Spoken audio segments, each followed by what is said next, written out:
Hello everyone, this is the owner of the Talk Games channel. I'm conducting an experiment by narrating the story of Battlefield 1 in English, and if successful, I'll bring more videos like this. Since this is an experiment, please let me know what you think could be improved and what else I should cover. Thank you, and let's get started with the context. During World War I, the Western Front was mainly contested by Germany, France, and England. By 1917, all the weapons that would come to define modern warfare were being produced. The RAF, the British Air Force, was one of the primary air forces on the Western Front. Initially used for reconnaissance, airplanes became crucial in the war due to technological advancements, especially in ground support roles. It's worth noting that over 10,000 aircraft were produced for military service on both sides. Many soldiers sought faster recognition and enlisted in the Air Force, where becoming an ace was akin to becoming a star. Among them were the most famous aces, Manfred von Richthofen Germany and René Fonck France. Interestingly, regarding the surname Richthofen, I've heard that name from some Brazilian woman before. But let's move on, back to the Act 1. Clyde Blackburn is an American pilot and the protagonist of this campaign. He considers himself a skilled pilot but not entirely honest, a unique presentation for a protagonist. He's introduced playing cards with another pilot, British George Rackham. After losing a series of baits, Clyde ends up betting his plane against George and loses. However, he manages to sabotage George by tying his foot to a chair without him noticing during the entire game. Taking advantage of this, Clyde rushes to seize Count's Bristol F-2B plane. Here, you meet Wilson, his gunner, who mistakes Clyde for George. Seizing the opportunity, Clyde steals George's identity. The gameplay begins, introducing you to basic controls. You must follow an allied plane and use rockets to destroy some training targets. During this, Wilson starts questioning Clyde due to his noticeable American accent and his exaggerated womanizing ways. One notable point is that the rockets in this phase were highly experimental, often missing the target or even exploding the plane. After completing this, we engage in combat with German planes invading our airspace. If you're a War Thunder player, you'll struggle because not only are the controls different, but the maneuverability is restricted, almost dislocating your arm to perform a maneuver.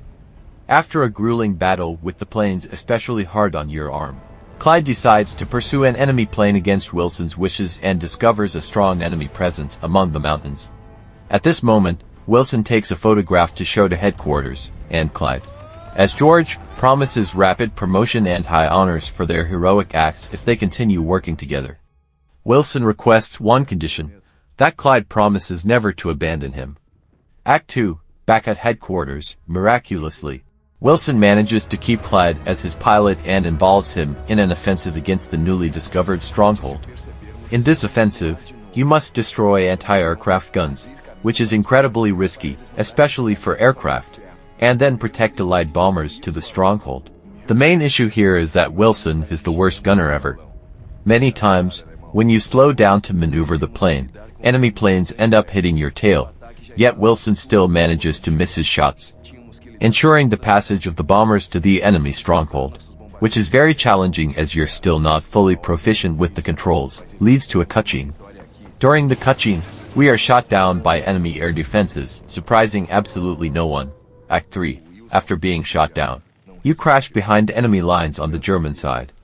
Clyde parachutes out and claims Wilson died without seeing his body. At this point, we undertake a stealth mission if you want to unlock all the achievements in this campaign. Or you can go in guns blazing until you reach the Allied trenches. As you approach, you find Wilson injured near the wreckage of your plane. He pleads with Clyde to help, reminding him of their promise, or at least to kill him so he won't be captured. Fearing capture by the Germans, Clyde considers killing Wilson then and there. This moment truly surprised and unsettled me. I couldn't believe Elle actually created a character with these actions but wasn't competent enough to craft a campaign from the German perspective. At the last second, Clyde decides against it and carries Wilson to the Allied lines. Along the way, gameplay shifts as we must avoid Allied searchlights, as they shoot at us, mistaking us for enemies. Act 4. Rescued by our allies and hailed as a hero by his comrades, Clyde and Wilson are taken into custody for stealing George's plane. They're transported by ship to London for trial, along with George. In London, we witness the German bombing via Zeppelins. However, there's a small error here. The London bombing occurred in 1915, yet it's 1917 in the game when Clyde supposedly dies, making it impossible for him to have witnessed or defended it. Now in custody, we're attacked by German planes before disembarking the warship, resulting in George's death. In a heroic act, Clyde and Wilson join forces to battle the Zeppelins, taking a combat plane from the ship. We must bring down some bombers and two tough Zeppelins, even though we shoot at their weak points. After downing one Zeppelin, our plane is hit, leading to a cutscene. We crash onto the last Zeppelin, which surprised me because I always thought Zeppelins were just filled with air, with their cargo hanging from iron baskets. Back to action. We eliminate all enemies inside the Zeppelin and capture the anti-aircraft gun that shot us down. In this part, Wilson engages in hand-to-hand combat with a German soldier, while you use the enemy anti-aircraft gun to bring down another Zeppelin and enemy planes respawning everywhere. Interestingly, the anti-aircraft gun doesn't show cooling down, unlike in all other campaigns, where you must manage overheating. After bringing down the last enemy Zeppelin, it collides with ours, forcing Clyde, Wilson, and the German soldier to jump from a height of over 500 meters into the sea. Luckily, we survive, and the campaign concludes. However, Act 5 plot twist. We're taken by surprise as Clyde reveals that this is his story, suggesting he stole a plane and killed his partner. This leads us to believe he killed Wilson in no man's land to avoid carrying him to the Allied lines. Another point to consider is that the London bombing occurred in 1915, but in the game, Clyde's death is recorded in 1917, making it impossible for him to have witnessed or defended it. Another crucial factor is the use of anti-aircraft guns on the Zeppelin. In all other campaigns, there's an infinite symbol, but in his, it shows 0. Theory. Considering all this, I'll try to theorize what actually happened. Clyde actually killed George during the card game after losing everything and assumed his identity. In an attempt to maintain his false identity, he tries to convince Wilson to cover for him.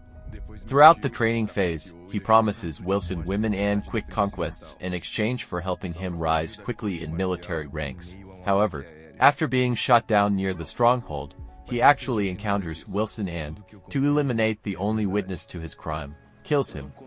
After this point, we can't say for sure. The Zeppelin never existed. He might have been captured and brought to court-martial in England but somehow escaped. We can only conclude that he always had the desire to become a hero, at least in his own mind. Conclusion. Thank you for following along. I humbly ask for a like on the video and to stay tuned for more videos. Talk Games signing off for now. See you next time, everyone.